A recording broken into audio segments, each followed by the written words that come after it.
making dreams grow. First-time buyers stepping through the door. Keys to the castle, they're what we're here for. Navigating through the home buyer's maze. Educated steps in a world full of haze. The podcast is rolling with wisdom to share, helping you settle in your new lair. Navigating through the home buyer's maze. Educated steps in a world full of haze. The podcast is rolling with wisdom to share, helping you settle in your new lair. Jeb and Josh, they're paving the way. Dreams to reality, they make it day. From the first hello to the closing sign, your journey to home is looking divine.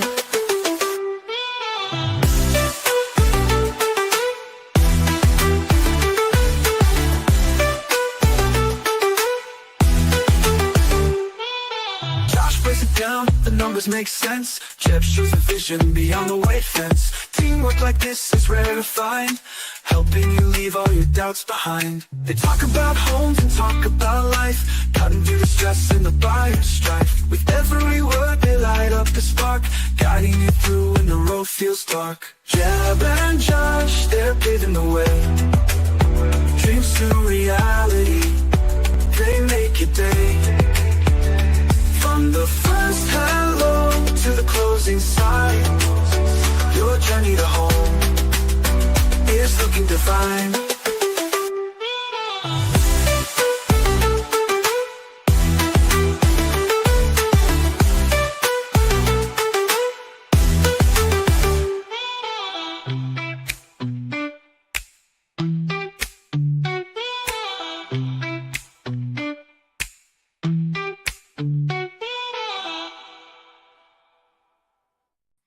Happy end of July. Welcome to another week of the Educated Homebuyer Live. Mr. Josh Lewis and myself here to educate you in the real estate world, mortgage world, and ultimately help you become the educated homebuyer. Mr. Josh, Fed Wednesday, a lot of data coming out this week. How are we doing so far? This has been a super data heavy week. And probably the most important statistic of the week, Jeb, is we are 58.33% through with 2025.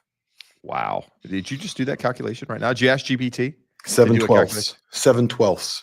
There you go. I like it. But we're not, because we still have a day tomorrow. So, one day. So maybe it's like 58.30. I was probably a little off. off. You're slightly off, but it's all good. So crazy to think that we've been doing this for 7 months this year, but we've been here for 4+ years, guys, educating you guys, helping guide you through the process. So with that, we've helped hundreds of people here on YouTube. If we can help you, there's a link in the description of the video. Always reach out, happy to do that.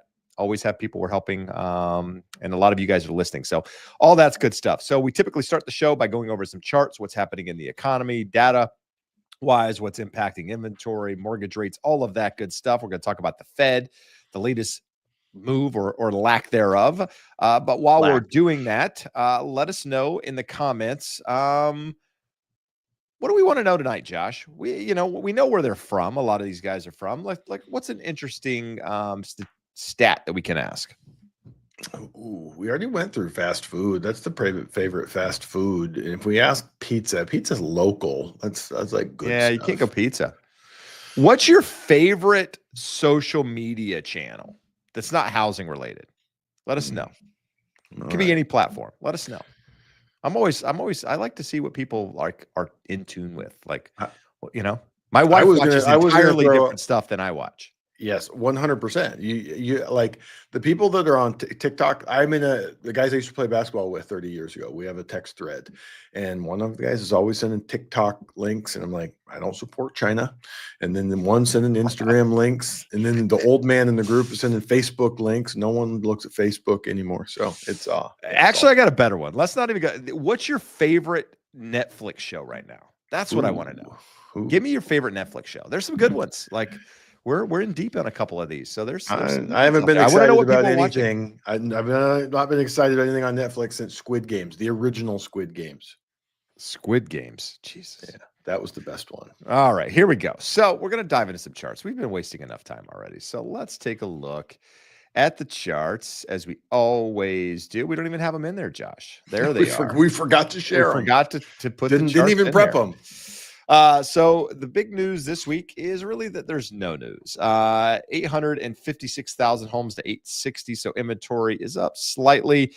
We only have 27% more inventory right now than we did last year. As we've talked about before, there were times in the year where we had 30+% of inventory, 33% at times. Now we're down to 27%. It's probably going to continue to contract throughout the remainder of the year. It's going to get less and less, even if we get a little bit more inventory. It's, just not going to have the volume there because of the contraction that typically happens in the second half of the year. Now, Orange County, Huntington Beach, Orange County down slightly, just 0.46% to 4,999 homes. So just under 5,000. Huntington Beach up a smidge, 1.7% to 294 properties. Really nothing really to report here on either front. These are low numbers. The bar is low, not really much to talk about here. When we talk about new listings and pending sales and all of this stuff that we typically talk about, I'm not going to talk about it this week because it's boring. It looks exactly like it has for the last however many months. You still have small increases, still up year over year, but there's not really a lot going on there. I'll continue to put the charts in. If you'd like to go back through them, you can take a look at them, but we will continue to report on it. But when there's actually measurable data that means something, I'll stop and I'll tell you what's going on. Until then, I think we're just going to continue to press forward. But something, Josh, you and I talk about is real home prices. So the title of tonight's show is asking the question of where are home prices headed. At the moment, I think we're in real terms about 2% below where we were the peak in May of 2022, somewhere in that ballpark.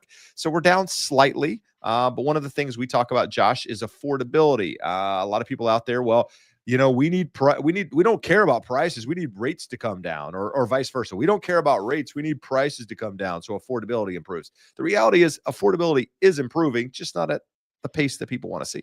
Yeah, when you look at this chart, the interesting thing to me, the anomaly here is when it peaked in 2022 and we had a nice quick correction in real home prices, and largely because it wasn't that home prices dropped a ton, Jeb, inflation was really high at that point in time. So home prices went flat to slightly down for 2, 3, 4 months, and inflation was still really high.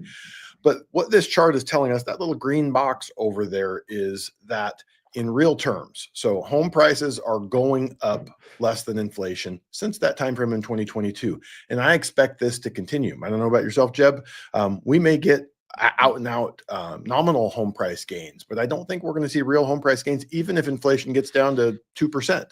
I don't think we're going to get a below 2% anytime soon. And we could easily see several years of 0 to 2% home price growth. So Bill McBride covers this. He shows monthly and nationally. They move very, very similarly. Another thing here we talk about really big on the show, one of the benefits of being a homeowner is it protects you from rent increases. So rents have been moderating. We got apartment list numbers came out today, and they were up 0.8% year over year. So below the rate of inflation, also flat or negative in real terms. But price to rent, you see, has come down pretty strongly in 2022 because home prices are not going up as quickly as rent, even though rent has moderated. So the last one he threw out here in this same article he put in is the Housing Affordability Index. This simply takes into account the three things that we talked about: home prices, wages, and interest rates. So we've talked about it. We talked about it here on the show for 2 or 3 years. We have not seen any of the movement that we want. Home prices haven't dropped appreciably. They've increased minimally. Interest rates have moderated from the worst levels, but they're still toward the high end of that range. The only thing that we're seeing here in terms of improvement in that affordability is wages have gone up while the other two haven't worsened. So this is a chart, Jeb, we probably should revisit just once a month and see what this does over time. Because you go back to 2022, we're pretty much sideways in terms of affordability. Since the worst part when rates peaked at their highest level, we're definitely improved, but still near the worst levels of all time, other than back here in 1982 when you had 18% interest rates and affordability was terrible. So something worth noting and worth looking at and giving yourself context. When you're watching numbers online, most likely at home, you look and go, oh, interest rates are still really high. Home prices are really high. Over time, things are improving because inflation eats away at those numbers and wage increases help. This one here, I'm super careful with any data from Mr. Wolf here because he is basically a perma bear looking for a story to sell you about the imminent crash. But this, what I think is important or valuable about this chart, the little box in blue, negative real mortgage rates. What does that mean? We're talking about real numbers here. So from 2021 through late 2023, we basically had mortgage rates that were less than the rate of inflation. So 30-year fixed rate minus CPI inflation was negative. So when you look at that, what we're saying is people were incentivized to borrow. So it's not Sure. any mystery that we had a lot of home sales and we had a lot of loans and big loans done in that time. So it pulled forward demand. So in addition to the affordability constraints, it makes sense that we would have really low volume right now. He has this blue band in here saying that real rates, normal is, 3.2 to 4.5. I'll do a little bit more research on this. I think it's reasonable to believe if you look from the left of that chart to the right, even if you take out the period of QE post GFC, you're looking at a downward slope. So I still think it's reasonable that rates would trend lower, but we should all hope that we never see another period of negative real interest rates. So Jeb, the important news of the day. I wanted to start with the 10-year chart. Not that this is important, but this shows you what was happening. This is a 5-minute chart of bonds today. And the 10-year yield was coming down nicely until the Fed announcement kind of went sideways. And then the Q&A is where things really went sideways. And this is all, we're going to put this in context. We're a 4 basis point improvement or worsening from 434 to 438 at the worst levels of the day. And we closed just under 438. But the press conference, the Q&A was definitely more important than the announcement of no action. One of the things, Jeb, that people may be seeing tomorrow or seeing on the news tonight, we had 2 dissenters. CNBC was reporting this as the first time since 1993. Matt Graham was kind enough to report that is not true. Multiple times where we've had 2 dissenters. A couple of other folks that I like to follow, Peter Bookvar pointed out that Waller and Bowman better be dissenting today because they both have been out for the better part of the last month saying that they are in favor of rate cuts, and they both would like Mr. Trump to position them possibly as the next Fed president. So doesn't really make any difference. We always like to point out what changed in the announcement. If you read through this, not much. Although swings in net exports continue to change from have affected to continue to affect. Indicators suggest that growth of economic activity has moderated has continued to expand at a solid pace. And then uncertainty about the economic outlook remains elevated versus has diminished but remains elevated. So really no change there. So you may be asking, why were yields 4 basis points worse at the end of the day than where we started, despite the Fed doing nothing? And it was all in the press conference. The markets were hoping that we were going to get a dovish Powell, and we didn't really get that. Didn't get a super hawkish Powell, but I'd like to go through his main quotes here. Still early days on inflation impact of tariffs. Tariffs starting to show in consumer prices. Expect to see more impacts in inflation data. Could say Fed looking through inflation by not hiking. People are talking about hiking. We're looking through inflation by not hiking. So they don't think it's going to be that bad, or they would be considering hiking. It's not even on the table. Economy calls for modestly restrictive stance for now. Depending on whose numbers, we're at least modestly restrictive without any coming cuts. Can't separate out tariff effects on inflation. Services inflation coming down nicely. Goods going up. Some companies will take advantage of tariffs. What we see now is the very beginnings of tariff inflation. So really inflation. On that topic, this is a chart from Statista. We're going on 4 years in a row that this has been the #1 ranking issue when consumers in the U.S. are polled. It is important to note that in 2022, this was a major issue. 2023, it was slightly improving. The last couple of years, inflation is not the issue. Inflation is the rate of change. Prices are the issue. So I don't know how they frame this or ask this, but prices are the issue, not inflation at this point. Along those lines, we like to look here.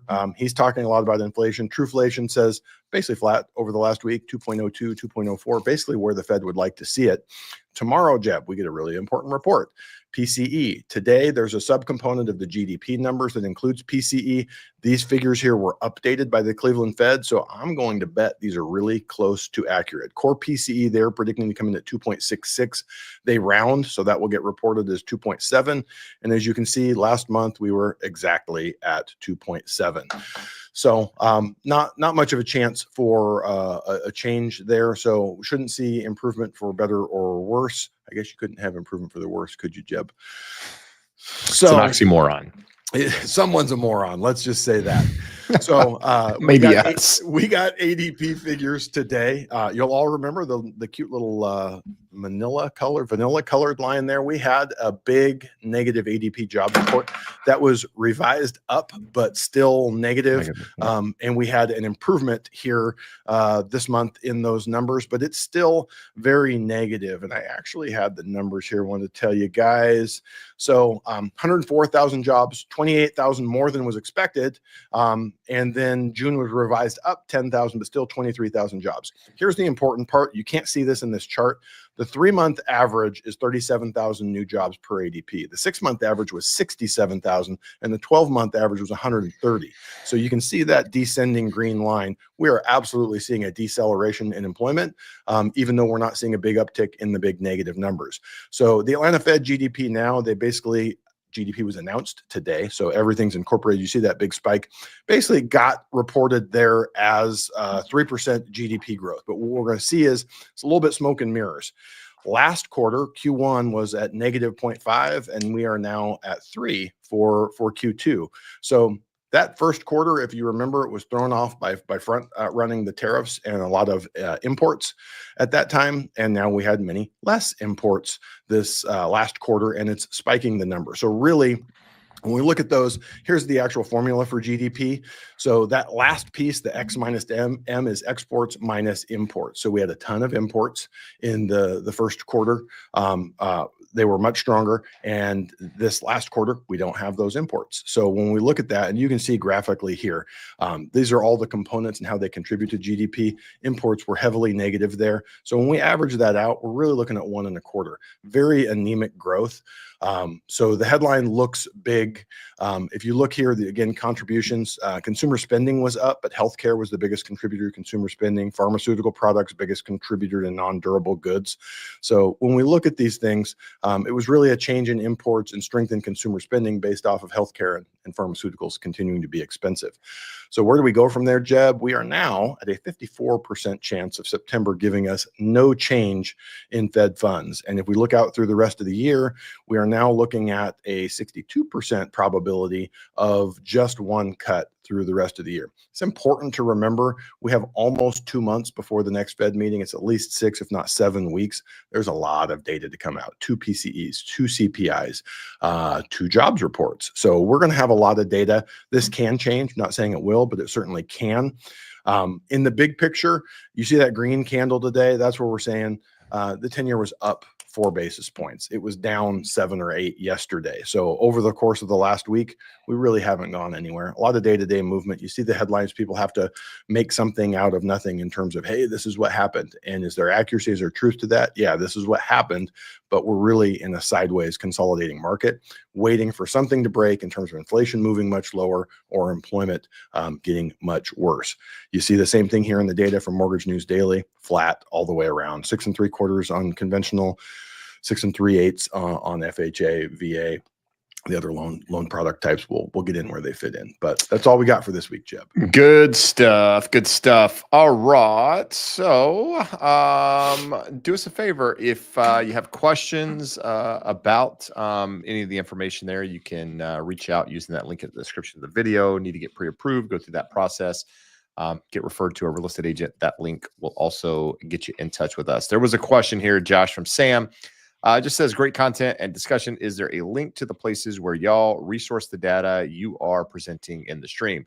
And the answer is no, unfortunately. The data comes from a lot of different places. Newsletters that we subscribe to. Some of it comes from different people on X and just different places. So we're just aggregating it from a bunch of different places. Something we have discussed is potentially doing a weekly newsletter, where we can maybe put some of this stuff into a format and actually send it out so you can have, the information with some context outlined. But it's gotten no further than an actual discussion. So because it's a lot of work. Because it is a lot of work. But there might be a time and place for it. But at the moment, that's where we are. One thing I have noticed is that Willing seems to be taking up the entire chat with just insane comments as normal, while everybody else is just sitting back. We've got Blind Spot is an option on Netflix. House of Ninjas. Is it just That's our only two a options? bunch of ninjas that attack each other in a house? Like you put them in a Big Brother house, and all of the ninjas see who can sneak up on the other one. Yeah, no one is giving me anything that I feel like is I'm not going to say worthy of watching, but when I read those titles, Blind Spot intrigues me more than House of Ninjas. But I don't know. I don't know what to expect with House of Ninjas, Josh. Jeb. So Yes. well, let's just go. We're going to go down Sam's path. I'm not going to dox him this time. We'll just call him Platinum Black. You got mad at me for using his real name, but time to start a Substack. Really, that is the best format for stuff like this. If we were to do it, that is probably exactly what we would do. And some of these are from paid Substacks, so you got to be careful. I mean, most of it is different people's analysis of free data that is out there. But we have the data sources. It's a lot of work to compile them, put them in one place, and give you guys all the commentary. And it probably would end up being free because people are fed up with paying for $5 for 87 different Substacks. Yeah, and we started a school at one point, and now school's price just came down. Now it's $9 to have a school instead of $99, Josh. So maybe we should bring that back. I don't know. It's just a lot of work, and there's only two of us, and we're trying to sell houses and do do mortgages and create content, and this is just crazy. But we got a question here from Red Apples. Kim, do you think that Powell will be gone in May, or will DT remove him? I think the probability they're friends. Last week he said he's a good guy. They're friends now. I saw a video of them online kung fu fighting. So I don't know. No, I think Powell probably stays. I think it would be more difficult for Trump to actually get him out than is actually reported. And by the time it happens, we're probably there anyway. I mean, you got to think we're not that far off at this point. What, 10 months from that actually taking place? So I think he probably stays. I think he's there for the long haul. And even then, let's be honest, if something happens, I mean, I talked about this on a video this week. If he removes him or somebody comes in and starts rate cutting, it's not, I think it's going to have the opposite impact on interest rates than most people would want to see, because of the uncertainty, because of, people now viewing the U.S. as this, political deal with regard to Fed versus them being, a separate, party and not have any influence. I think the credibility goes out the window, and it creates more volatility, at least on the long end of the curve. Short end of the curve probably corrects. Well, well, that's the thing. What would happen if he could snap his fingers and replace him with one of his preferred minions in there, and you start getting rate cuts? What's it going to do? The short end of the curve is going to improve, but you would see worsening at the long end of the curve. Every time he's threatened Powell, that's the quick move that you've seen in the futures markets and long-term, like 10-year, 30-year treasuries.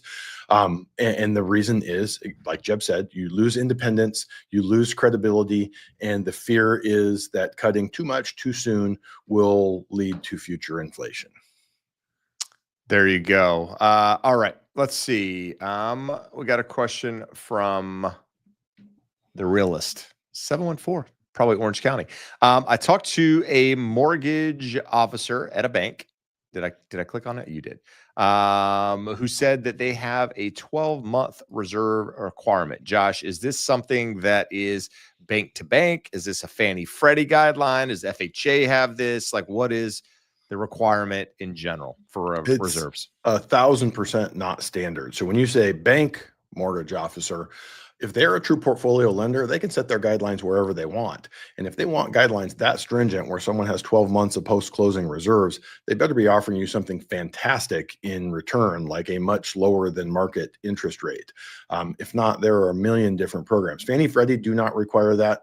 FHA, VA, USDA don't have any reserve requirements. Sometimes for weaker borrowers, the difference between getting an automated approval and not getting an approval is having those additional reserves. I don't think that's what we're talking about. I think they're just saying our guideline is we want 12 months of post-closing reserves. Even most jumbo loans, I say most, probably 75, 80% of jumbo loans are what's called an AUS jumbo. AUS stands for Automated Underwriting System. You guys have heard of Fannie Mae's DU, Freddie Mac's Loan Prospector.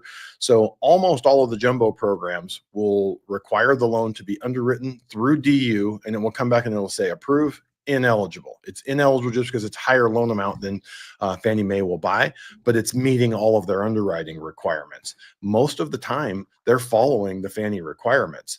Some of them will have 2 months, maybe 6 months. Unless you're looking for a $3, $4, $5 million loan, you should not be needing 12 months reserves. For some portfolio lenders with really big loans, you can absolutely get into 9, 12, 24 months.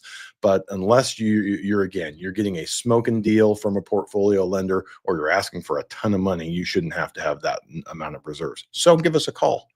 There you go. Link scrolling there at the bottom. Let's talk about how Willing's about to get kicked out of here. Says, get me a derma roller so that it will help my receding hairline and my shrinking crown, I'm assuming is what he's saying.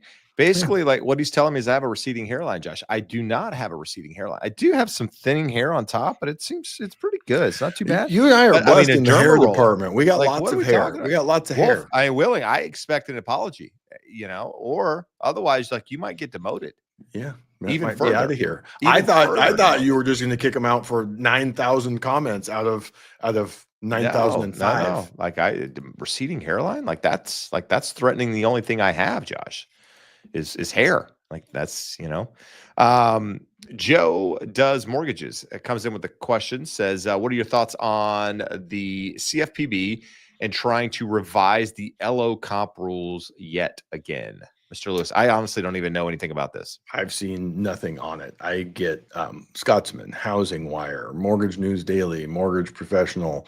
I've seen nothing on it. Very unlikely, just from the standpoint that it hasn't been a problem. They put some guidelines in place, and it's very, very hard for someone to take tremendous advantage of a borrower like it was pre-TRID days. So I don't really see a reason for a change. It would be solving a problem that doesn't exist.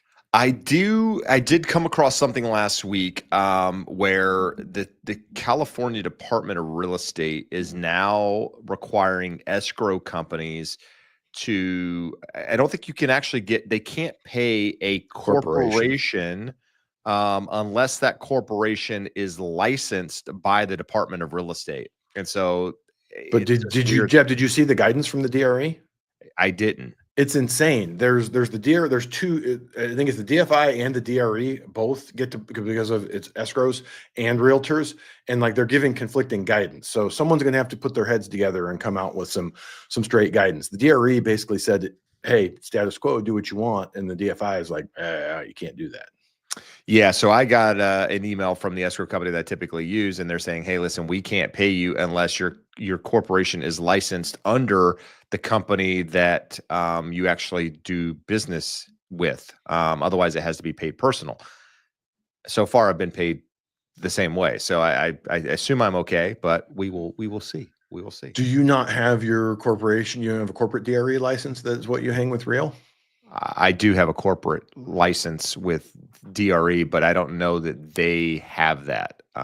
They have the corporation name. They don't have the actual corporate license. I don't remember what I did exactly. Because a lot of people never, a lot of realtors have a corporation and they don't bother to ever get the corporation DRE license. It's not that big of a deal, but it's definitely an extra step, and a lot of people don't do it. Well, you got to be a broker to do it, for one. You can't just. See, I'm an uppity broker. I didn't even think about salespeople. Yeah, there you go. Anyhow, we kind of got off topic there, but back off topic. Mina says your hairline is fine. Both of us. She wouldn't know because I got my hat on most weeks, but we both, we appreciate the support there. That's good.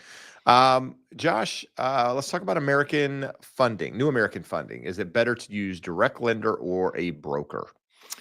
Let's define direct lender, because if you go to Chase Bank, if you go to the local credit union, they're direct lenders, but they're actual lenders. They're actually lending their own money.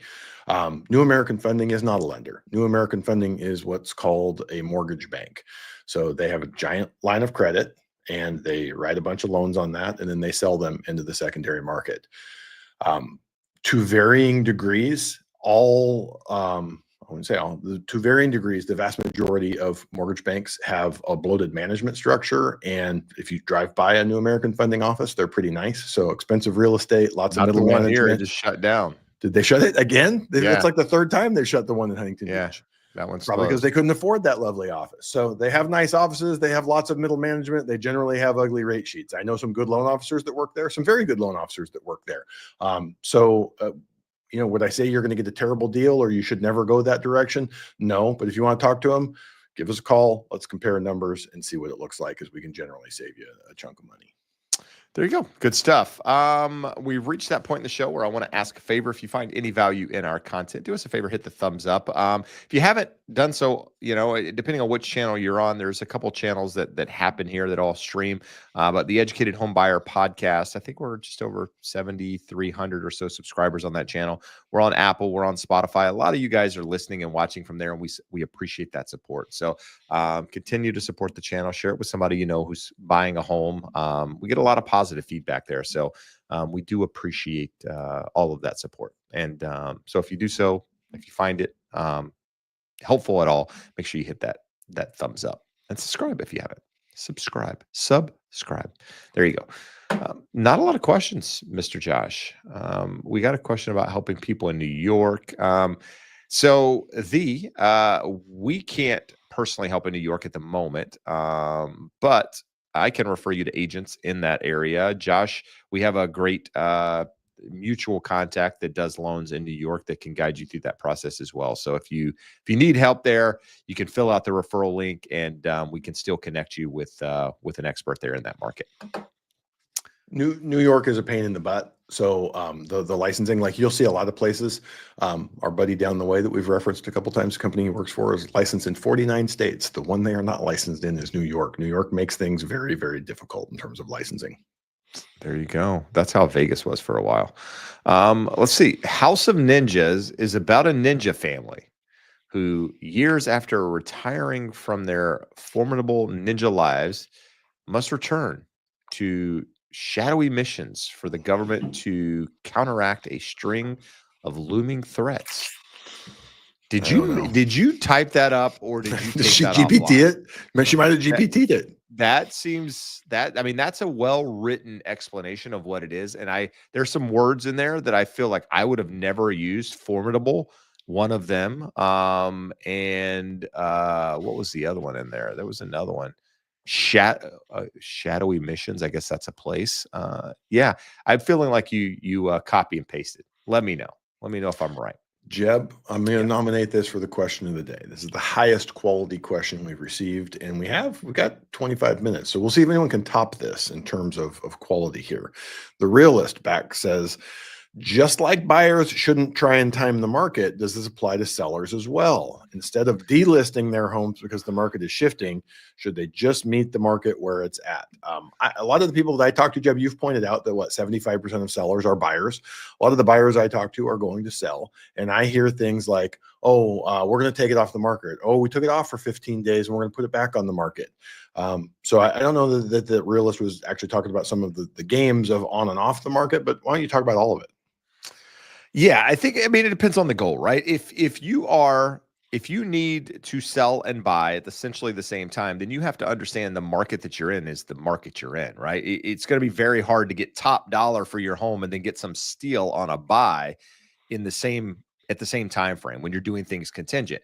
If you have an opportunity at the moment to sell, sit on the sidelines, and potentially buy something down the road, months, a year down the road, I think there's a possibility that you could get something, sell at what we're going to call like today's value and get something maybe a little bit less down the road. Is it going to be substantially less? Probably not. And by the time you paid the rent and where you're paying and moving twice and all of that, I don't know that it actually makes sense. So that's to be determined. But what I hear a lot of people at the moment when things aren't happening right now and they're thinking, well, I'm just going to wait until things improve and then I'm going to relist it. To be honest, I don't know that things are going to improve a lot on the listing front anytime soon. I think you're headed into a slower time in the market. I don't see a huge opportunity for rates to come down in a meaningful way. So buyer demand probably stays status quo. And I'm also a firm believer that if interest rates come down, low sixes, high fives, that yes, it does spur some buyer demand, but I also think it spurs some listings too. and it keeps prices from actually really going anywhere. So I don't know that there's this golden opportunity held by waiting to try to time the market on the selling side. I think when you're going through this process, there's typically a reason that you're thinking of selling, right? You don't just wake up one day and say, hey, I'm going to sell my house. There's something behind it. You're either buying something else or you're using that cash to do something, or there's some meaning. And so I think, what is the meaning? How important is that why and what you're trying to accomplish? And that's what you got to factor in trying to time the market just because things aren't, great now, thinking it's going to be better down the road. I think if you're waiting now, I think if you relist, you don't wait until, you don't come back on the market probably until like February, March of next year, right? There's no reason to take your home off now and come back in October. Like, unless something in the market changes entirely or your pricing strategy changes. My 2 cents. It's just, I kind of feel like when we go back to that real home prices, I feel like we're going to be treading water sort of sideways in real home price terms. So like this expectation or hope that something's going to be different, or almost, I'll bet you a lot of these people are making the decision, Jeb, out of the fear that when we make the wrong decision, this is the wrong time, so I'm going to wait. So either hoping for a better time or just saying, oh, this is not the right time. I don't know. I just don't know that we're going to see a huge change in the next few years in what the market looks like. Here's what I'll say. My neighborhood typically never has inventory on the market, especially certain floor plans. Like they sell very, very quickly. At the moment, we probably have, there's 450 homes in the neighborhood. So like when I say these numbers, these aren't large numbers by any means, but to have this many on the market, we haven't seen these numbers in forever, especially all active. There's probably 6 or 7 listings at the moment that are all active in the market. So if you said, hey, Jeff, I'm just going to pull my house off the market now because there's 5 others like me, and I'm going to come back on the market you're probably going to end up regretting that decision, because my guess is some of these people probably have to sell for one reason or another, and their value is going to reflect, or what they sell at is going to kind of be the new comp. Not exactly, but it's going to have a basis in whatever the next few sell for. So if you have a property that stands out that compared to others in the environment or others in the market, then I think, hey, why try now later? If you're exactly like everything else and nobody's getting attention and you're just tired of it, then I can see waiting, but I don't know that means better by any means. So just thoughts. All right. Joyce came back and says she took most of the verbiage from Google. So it's basically about a ninja family who retired from taking on government ninja missions years ago. I like her summary better than the Google summary. Yeah, like that's where we're at. I still can't say I'm not really a ninja. I'm a sci-fi ninja person. Like those are 2 different genres entirely. But like, I know this is gonna sound crazy, like Marvel, all that stuff. It's not really my thing. Like I don't really watch those types of movies. I know they're great movies. I just not my thing. Just watch Big Brother and call it a day. So hold on, Jeb. We missed a very important. Mina has once again contributed to the 805 fund that never gets spent. The 805 fund in there. Oh, it does get spent, Josh. It just goes to places that aren't 805. It just doesn't include the 805 aficionado. That's fine, whatever. So new home build charged $18,500 for a deck. Found my own deck company after purchase and paid $14,000. Just got a supplemental tax bill for $4,000. So she's saying it has a $4,500 difference. This is $4,000. So Mina, confirm, I believe you are in California. That would be the primary reason for having a supplemental tax bill. But she wants to know if this supplemental tax bill has nothing to do with the deck. So explain it, Jeb. Yeah. So the supplemental tax bill was going to happen either way. And California, the reason this happens is because California, your property taxes, the basis is based off when you originally purchased that home. And so what happens is, say, for example, the previous owner of the property that you bought, hypothetically, let's say they paid $500,000 for that home. So the property taxes were based off $500,000. Well, when you closed on that property, let's again, just make up numbers, say you bought it for $1 million. There's a $500 variance there between what the previous owner paid for it and what you paid for it. And so that doesn't get, so when you pay your taxes through closing, you're still based off the original tax value, even though your impounds and everything else are the new taxes. So what happens is when the county records that and finally gets around to updating that tax information, they say, oh, Mina, she bought this house. It's now worth more than when she bought it. Oh, here's the difference in what the taxes were versus where they are. Here's a tax bill. And then you have to pay it. Now, once you pay the supplemental tax bill one time, or it's broken into 2 different payments most of the time, you'll never get another supplemental tax bill. Now, when you do improvements on your homes, a deck typically probably isn't one unless you got that approved through the city. If you went through the city, anytime you do permits through the city for additions, for improvements on the property, they'll tax you on those improvements, but it's minuscule. Like we're talking like dollars versus, thousands of dollars. So we're talking maybe $100-200 on like a decent size renovation versus, massive changes there, at least here locally.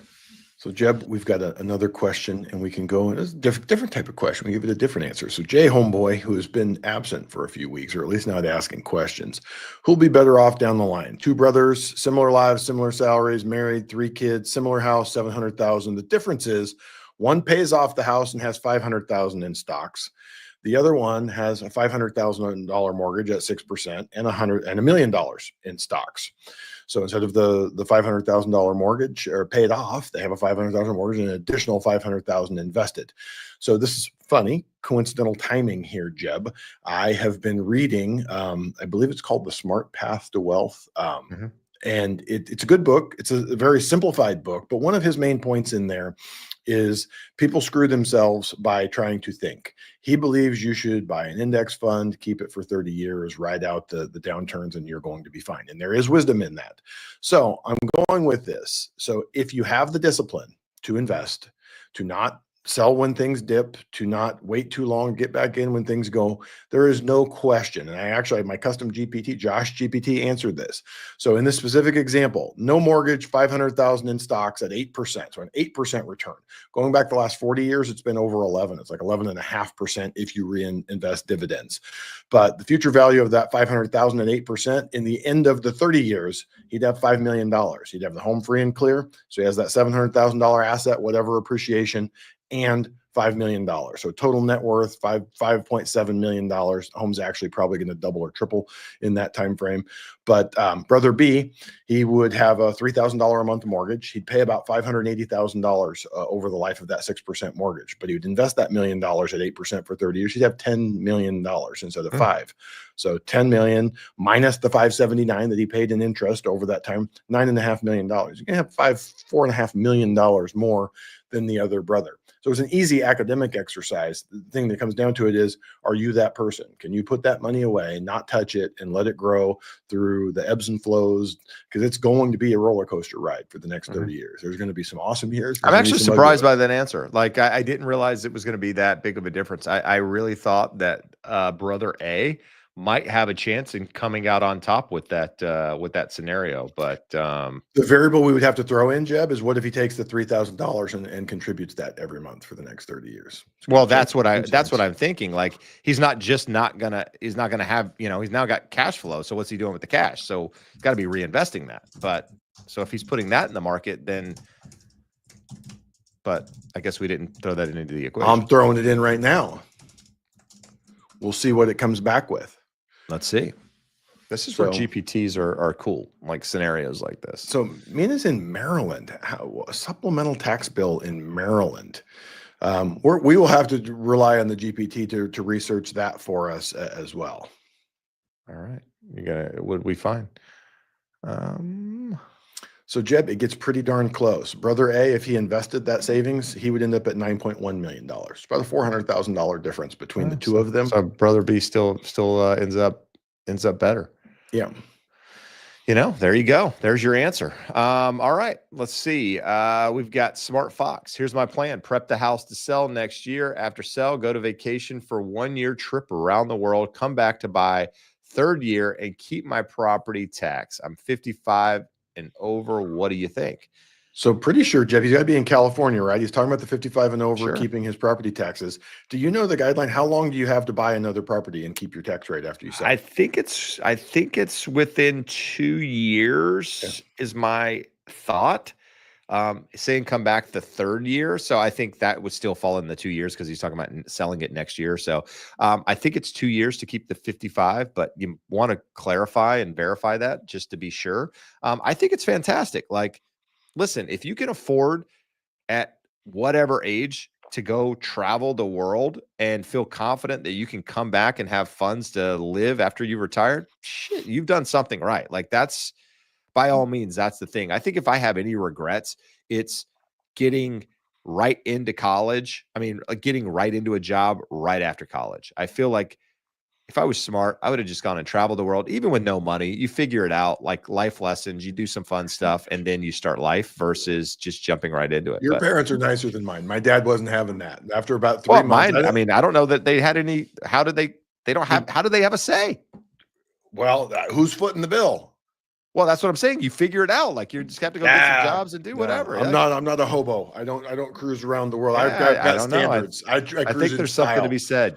And now, if you have money and you can travel, then you're doing things right. Yeah.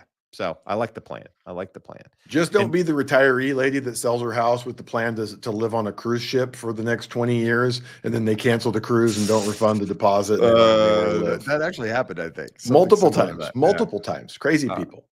All right. Marcos, do you have any thoughts on bank statement loans? I'm self-employed and I have a 20% down payment and I have a 20% down. My rate 6.87, 6.85. There's nothing wrong with a bank statement loan. There may not be any way around it if we don't have any other way of qualifying. If your tax return says you make $8 a year or lose $800,000 a year, the bank statement route is going to be the only route to go. So you may or may not have a choice. And what you're seeing here, my guess is you're paying a little for that interest rate. I mean, an 800 credit score at 20% down is going to get close to where the market rates are, but 6.85, that is absolutely not a 0-point interest rate. So the question just comes back, what are we doing? What are we paying to get that? And how are we going to structure it? And is anything likely to change in the future? Did the tax returns look bad for the last 2 years because there was a downturn in the business? Did you go on a cruise for 2 years? Or is that just how you run the business? Sometimes it's just the cost of doing business. You save money by not paying taxes. You pay a little bit more on your mortgage.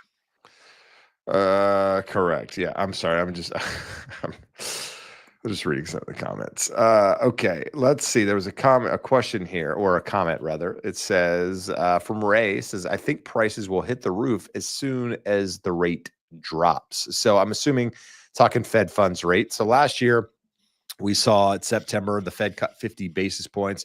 And all of a sudden, about a week or two later, that was kind of the bottom in rates. Rates from that point, we were close to 6% or so, 30-year fixed on a lot of, I mean, pretty close to it.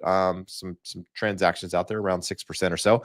FHA in the low fives, and interest rates just shot back up. Josh, what do you think happens as the Fed starts to lower the Fed funds rate? I'm not even reading it as he's saying that he thinks when the Fed cuts. He's just saying when the rates drop. When the rates drop. So there's an assumption, there's a belief. Most of the people that I talk to will hit the roof. I say, what do you think is going to happen over the next 2 years with interest rates? I think. Oh, you thinking it hit the roof like prices are going to go higher? Prices will shoot up. Prices will shoot up. I was taking that as prices are going to cap out. Like it's hitting the ceiling. But I get what you're saying now. I read it wrong. And Ray, if we're reading it wrong, give us some context. But I think I don't think anyone can say that thought is wrong. I think if we go back and look at the chart of what's happened with affordability, so there's a couple of pieces here. We had the perfect storm in that we had a demographic wave of people entering the prime home buying age right when COVID hit. Then you had COVID lockdowns, a bunch of cash coming in, people being able to work remotely, and a lot of people bought earlier than they otherwise could have, and that was a rational decision. So we already had a wave of people coming in. So if we're looking at that was prices hitting the roof, and that demand, a lot of that demand was pulled forward. We still have a lot of demand out there, but that monstrous, spectacular wave of demand is not coming back. And a lot of the people that are willing demand are not able to demand. They've been priced out of the market, and especially if prices were to go up more. I just don't see a big spike in prices. Could we fall back into a 4, 5, 6% annual appreciation rate? We could see that if rates drop to 4, 4.5, 5%. I mean, I hope not too. The affordability sucks. People need, you and I believe strongly that everyone should own a home. We believe in the power of home ownership, the benefits of home ownership. So we would like to have that possibility for as many people as possible. And we don't have that right now with where affordability sits. Yeah, and I mentioned it earlier in the show, and I don't think rates coming down sends prices higher. Not at this rate. Not with where I think rates are going to go. Now there is a rate where I think prices could go higher, but I don't think we're seeing those rates anytime soon. So I think rates in the low sixes, high fives. Yes, it helps stir up some buyer demand, get some people off the fence. Yes, some areas probably see some appreciation. I think for the majority of most areas you see just continued what we've been seeing, just more of the same. Question for you, Josh from Jonathan. If I use a primary loan for a new home, can I refinance my previous home into a primary loan if I move back after 3 years? In general, the answer is yes. You're going to have to reestablish that as your home. They're going to make us show, hey, we didn't put it on last year's tax return as a rental. Who are the utility bills in? Where does the tax bill go? Where do you file your tax returns? It's reasonable that they're going to ask questions. And let's say if you go and buy a $2 million beachfront house and you say, I'm moving back into my $300,000 inland condo, that's going to be a little bit more difficult versus if we have two $500,000 single family residences on opposite sides of town, or in two towns, an hour away. Much easier. If you have one that is just vastly superior to the other. I have a buyer here, Jeb, the Chesters, they previous Californians, they're back in Tennessee. They're selling, they're not selling, they're keeping a $1.2 million, 6,000 square foot, 6-acre estate in Tennessee. And they are downsizing into a very, very nice $800,000 house in Tennessee. And the underwriter asked in that situation, why? And that's all we had to do is just explain why. Very good explanation. This house has 2 ground floor master suites. They care for one of their family members. They needed that. They didn't need the giant house. They needed less maintenance, less upkeep, a nice house that made more sense. So a lot of that is it common sense? Can we paint a story for the underwriter that makes sense as to why you're doing this? All right. Platinum Black says, do buyers still write letters to owners trying to convince them to accept their offer? Another thing GPT might be helpful with. Yes. I mean, in fact, I had on a property that I listed last week, we ended up with 3 offers. 2 of the offers wrote letters to the seller. Basically just, same thing, a buyer letter. Now sellers have an option in the listing agreement to check whether or not they want to receive those letters. In my experience, most sellers want to see them. They want to see who's buying the house. Whatever. So we send them over. In some scenarios we don't, but if somebody wants to see them, part of it is like we're required to send it. Now, what I will say is some agents don't even ask their clients and they just say, hey, basically we don't want to see those. Don't send them over. So just talk to your agent. I don't think there's anything wrong with a buyer letter when it's done right, but to each his own. So I think what he was asking is, he says, I think GPT might be helpful with this. He could say, I'm just a boring single man. No one cares about me. So GPT, write the greatest love letter to a seller as to why me and my family and my 7 adopted children want to make this our home. Well, you just, does he have 7 adopted children? No. I'm saying we're going to turn and boring. We're going to turn. You just said a lot of things about. We're going to take GPT and use GPT to take him from a boring, unattractive love letter to the most amazing one ever written. Sorry, Platinum. You just got Josh is really making a lot of assumptions about. He says exactly. He says exactly. He says exactly. It is exactly what he's thinking of. Just attacking you. Creative writing through GPT. I like this. I like this idea. You could have it make images of your family too. There you go. Have one of each demographic, just like a family, like your 10 different. These are my adopted children. I've got one from every continent, every sex, everything. Yeah, there you go. Sarah says, thank you. Great content. Oh, she didn't even say thank you. She just said great. Oh, she did. But she started with great content. And then you got dyslexic. So we appreciate the comment there. Means a lot. We answered Jonathan's question there a moment ago. And then we've got, who do we have here? Josh. Illust the dancer. It's elite. Elite. Maybe it's not. He's not just elite. He's ill and elite. Maybe I like illest. I like saying I'm the illest dancer. Illest the dancer. Okay. Kind of like Just, that's what I do, Josh. I Was just that your, make up was that stuff your claim to fame in Kinston at Kinston High? when I can't read that. I just make up words. There we go. Got a FaceTime video. Whoa. A FaceTime. Here's the best part. This is a FaceTime video from somebody I don't actually even know. That's awesome. Like, should I pick it up on camera here and be like, it could be nudity. like, It could this be is things really you don't- weird, It could be things you don't want to see. You could we get don't us wanna do that. demonetized. Yeah, that. Let's not do that.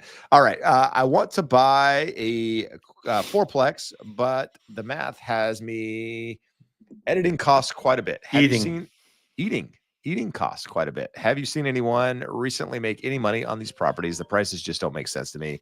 Love the show. So appreciate that. Understand, guys, I say this all the time. My screen, like the font is like a 0.1 on this thing, the way I have to read it. So I apologize there. Fourplexes, there depends on where you are. I know there are areas of the country where they can still make sense to buy a fourplex. Rents are close to covering or even cover in some cases, depending on the down payment. Places like Southern California, California in general, New York, some of it's very difficult to make the numbers make sense without a huge down payment. And to be completely honest, I think there's probably better places you could put your money in this environment with that large of a down payment and get a better return than you can on a fourplex. But there's something about owning property and the long-term benefits that I can get behind and understand. I just don't at the moment see a lot of property. I haven't seen anything that's caught my eye that's like, hey, that looks like a smoking deal, or something I would even consider. Yeah, 100%. I get this one all of the time. And the answer is, if it's a pure investment and you're starting out as I'm just investing, if you're looking at high cost areas, it is not going to make sense. You're going to look at a massive down payment and probably a slight negative to a tiny positive. The numbers are very, very difficult right now in the current market, unless you have a big down payment. Many of those transactions are literally just people exchanging from one property into one a new one they prefer more. All right. Good stuff. Smart Fox, do you think it's worth waiting a couple of years to buy? I can lose my property tax here in California looking for a deal I want. It's one of those things. If I wait. You want me to just read them from now on? Yeah, He's looking for a deal. Should. So should I wait a couple of years? So we just answered this question from the other side. Hey, Sure. If rates drop, I think prices are going to the moon. I don't think so. I think they're going to go sideways. There's not a magical deal that's going to pop up. And especially, you didn't say you're in Southern California, but nearly all of California is built out. Limited supply, high demand. I don't necessarily see it coming. Although Zillow, Jeb, threw their numbers out this week. The Bay Area is going to be down 8% this year. So maybe we're wrong. Maybe. I mean, here's the thing. I don't see a rush to go out and buy, but I've been doing this long enough to where I've seen people like, hey, I'm just going to wait. And every single year I'm surprised that home prices, not surprised, but surprised that things continue to go up in value, and there's still people sitting on the sidelines. So I can see a world where home prices stay flat. I can also see a world where home prices do continue to go up, and we're all going, how can this continue? Especially in California, where, land is hard to come by. People are, here for reasons other than just the real estate, the weather, just everything that California has to offer. So hard to say. I don't know. I don't think you're going to get a deal by way. Could be wrong. Right. Jeb, let's circle back to this question, because Platinum Black followed up with, do those letters actually sway decisions? And I will throw this in. Longtime client, one of the very first customers that came from this live show way back in 2020, 2021. Freddie and his fiance are looking to buy a home in Southern California, down San Diego area. And I didn't even know that they were engaged. I knew that it was coming at some point, but I got to see the cover letter when the offer went over. Beautiful engagement photo, wonderful story that we want to start a family. We have a home. We need something bigger. We're going to start a family. We're getting married. Whole thing comes together. They got the offer accepted, and then the seller reneged on the whole thing the next day. So it worked, got them into escrow. And then the next day they just pulled the rug out from under them. But from your perspective, Jeb, does it work? Does it help? I think it helps. I mean, here's the thing. It is like a lot of people have raised families in properties. They've grown up in properties. There's some meaningful tie to a property. And if you as a buyer can somehow relate to that emotion in that letter some way, that has ties. That has legs. That will work. Now, does it always work? No, because you still got to be competitive in your offer. You still have to make a strong offer. You still have to stand out in all the other ways. You can't write a shitty offer and write a great cover letter and be like, hey, I hope you choose me. It's like all of the things have to be checked. And when all things being equal, hey, this sounds like a nice family. These sound like reasonable, fair people based on this. That's where it makes a decision. I mean, the difference, in my opinion. But it can't hurt you. How's that? Like, do buyer letters hurt? I don't think so. Because you're typically writing the strengths of yourself or the strengths of the house. You're not being demeaning or, putting anybody down in those letters. So it can only help. Well, Jeb, here's an example. Had a purchase contract come over today. I thought this was mind-boggling. They told me the property also in San Diego, in Vista, California. It came over. It's a planned unit development, so townhouse style attached on one side. It comes over. It's like $450,000. Like, what do you think about this? I'm like, I think that's a great price. So they put in the offer and multiple offers. Bam, bam, bam. Prices up, and they quickly got one at 500. So buyers went in at 450. 475 comes in, but 500 comes in. So the reason I'm saying this is they met the sellers when they went and toured the property. The sellers liked them. The sellers liked that they wanted to raise a family there, that they were just getting started. Sure. They kind of saw themselves in those people. So long story short, they had someone who wanted to buy it for an investment, keep it as a rental, that was offering $525,000. They said, hey, if you're truly capped 503 is all you can do, look me in the eyes, say 503 is the max you're comfortable with the monthly payment. And we get a contract this morning at 503, and they had an offer at 527 or 525, something like that. So it's not common. It's not common, but buyers or sellers do that, right? They're like, hey, I will say, like, meeting the seller, having that conversation does have a much bigger impact than a letter, because there's the ability to know who you are versus just reading about it on paper. And what I will say is that, it's hard sometimes to meet the sellers, but if you're driving by, there's a for sale sign and it's something you like, stop and talk to them. Like, that's the stuff that makes the difference. So Jeb, you're going to like this. Elite the Dancer is back. Thanks for answering. I'm also a veteran in Colorado Springs using a VA loan. Does that change circumstances? It is pronounced Elite. I made the name when I was 14, and I was in fact the illest. So you were right, Jeff. There you go. He was in fact the illest. So I appreciate that. That's fantastic. That's probably the best comment of the night. So does the VA change anything? No, it's probably the best financing that you would be able to get. I love the VA loan. We help a ton of veterans. If you want to get the illest loan, use the link below and we can help you out with that. But I don't know that it really changes anything other than you're going to get better terms. The fact that you don't have to have mortgage insurance with it. If you have a service-related disability, there's no upfront mortgage insurance premium. So from that perspective, kind of the part where it's hurting you, saying, hey, I'm having to feed this or I'm not getting it. As a VA loan, you have to own or occupy one of those units. So you only have the rents from the other three to help you offset. And so for the most part, it's not going to be, hey, I get to live rent free because I'm renting the other three out. Colorado is going to be a little bit more affordable than California, but not a lot. Rents are probably also not going to be quite as high as in a high cost area. But if you want to go through the numbers, you use the link below. We would love to go through it with you.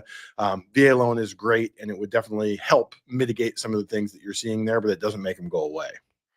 All right. Here is a comment from Rob. We're at the end of the show here, but I think it's a good comment, and it touches on something I actually want to talk about.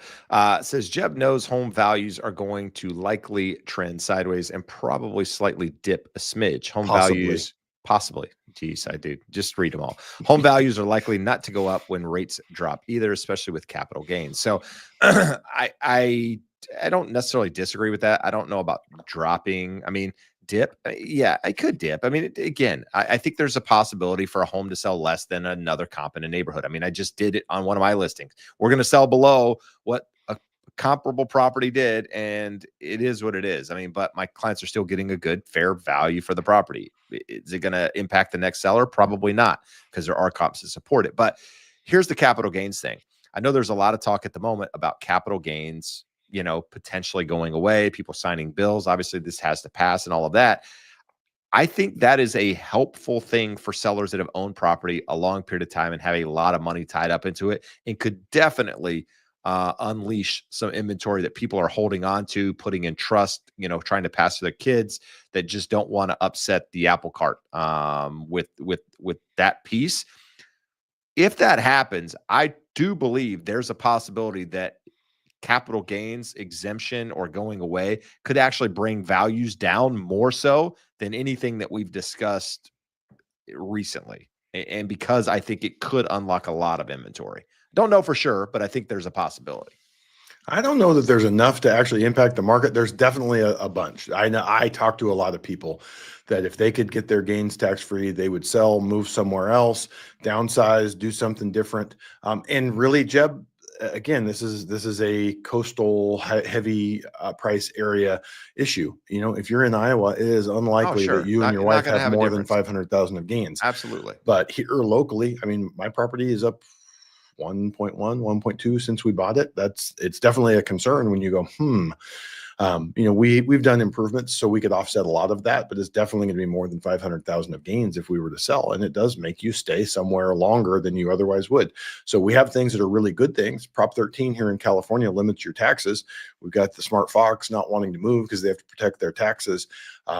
I'm in the same boat. My property taxes should be 2.5 times what they are. So if I go buy a similar house before I turn 55 in 5 minutes, then I'm going to get whacked on that end. We're going to get whacked on taxes. So it certainly opens up a lot of movement, but I think it is fairly limited geographically. And I even think in terms of the potential size of the move relative to the market is not going to make a huge difference. But there would absolutely, you're not wrong, 100% it would impact the market in one way or another.